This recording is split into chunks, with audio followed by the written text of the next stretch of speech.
So firstly, let's look at Pokemon. Now, Volume 1 has been out for so long, and I barely just found it. Now, with this right off the bat, I have to tell you, if you're a fan of the original Red and Blue video game from the early 90s, this manga is for you. It follows the lore of the video game, but it also fleshes out a lot of the characters, including the main one, Red. That's right, it's not Ash in the games, it's a character named Red, who, for the most part, is Ash. Now, this manga actually captures a lot of the game, so there's tons of Easter eggs in this. The only thing different here is that you actually get dialogue from Red, and it further fleshes out his character. Now, just like the Pokemon show, he does go to gyms and spends his time battling Team Rocket and other hooligans. I found him to be resourceful, sneaky, funny, and sometimes tactical when it came to Pokemon battles. I would have to say my favorite chapter is when he visited the Safari Zone. It can be seen as maybe kind of a zoo in the video game, but in here it was more of like a safari ride. Pokemon battles and Pokeballs are not allowed, but the little guy, against his better judgment, sneaks in some Pokeballs to capture some great Pokemon. This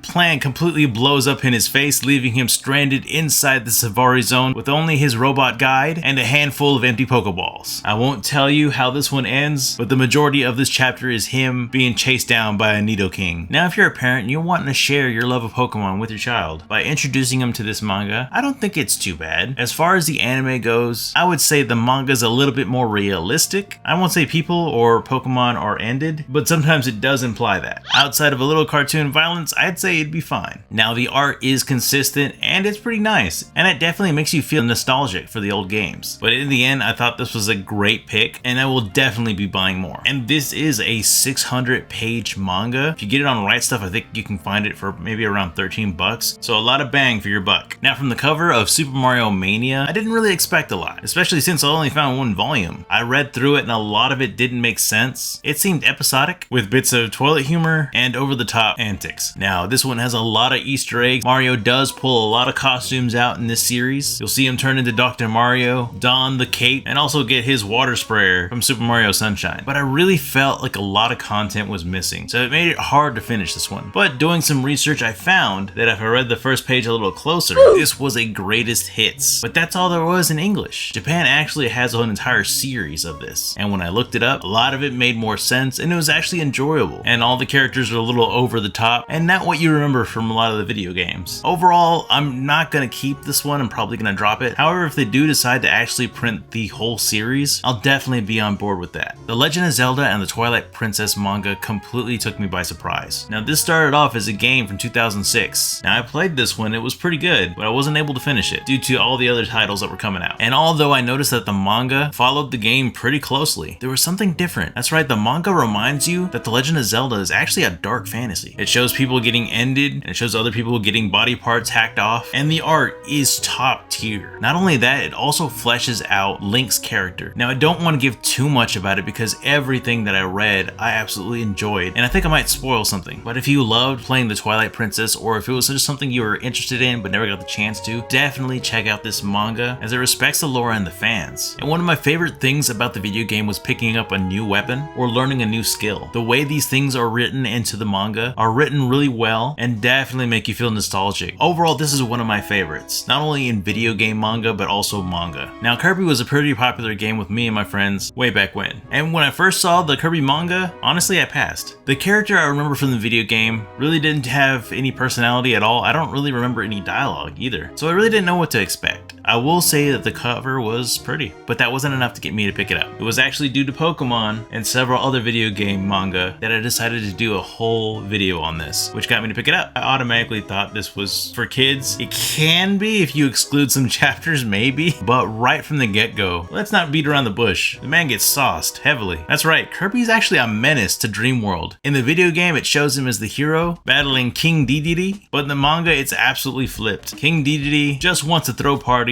and take care of his people, and Kirby is like feared by everyone. They don't want him coming to any kind of parties. Not only does he eat all the parties, he basically eats everyone. Now, in the video game, you have like a marshmallow character who goes around eating his enemies and temporarily absorbing their powers. I don't remember too much beyond that, and yes, it's an original story, and I did find it more enjoyable than the Super Mario manga, but it was very episodic. It wasn't really going anywhere. There were no stakes, so for me, it got old pretty quick. There were some interesting storylines. There is one chapter where King Dedede Dedede comes up with a plan to avoid his encounters with Kirby by hiring a double and face swaps with somebody else. Now this body double actually has a good time and decides he wants to take over Dreamland, and that story takes off from there with King Dedede trying to get his kingdom back while experiencing the plot of the movie Face Off. Now I'm not sure where this is going, but there are several volumes of this manga, so if the story is going somewhere, please let me know, because that's the only thing keeping me from reading more of this manga. Now overall, yes, I think video games can be adopted well into manga. Now out of all of these, my favorites were Pokemon and Legend of Zelda, not only because they were my favorite games, but because I feel that the lore was actually followed and fans were respected, as it gave a lot of Easter eggs, and I don't think it added so much that it changed the story. And I really loved how their characters were more fleshed out. Now for the other two, I would say the art was on par to a newspaper comic book strip. Not saying that's horrible, it's just not what I wanted. And the characters were written in a way to where I didn't really recognize them from the games. Now later on I did learn that Mario was part of a greater series, so I can't really count that towards it. But as far as Kirby goes, it's episodic, and that right there can kill a title for me. Because if there's no stakes or character development, I lose interest pretty quickly. But what are your thoughts? You think I picked a few good titles? Do you think Kirby needs another shot? But if you like the video, please hit like and support the channel by hitting subscribe, and also check out some of my other videos. I appreciate you watching, and I'll see you later.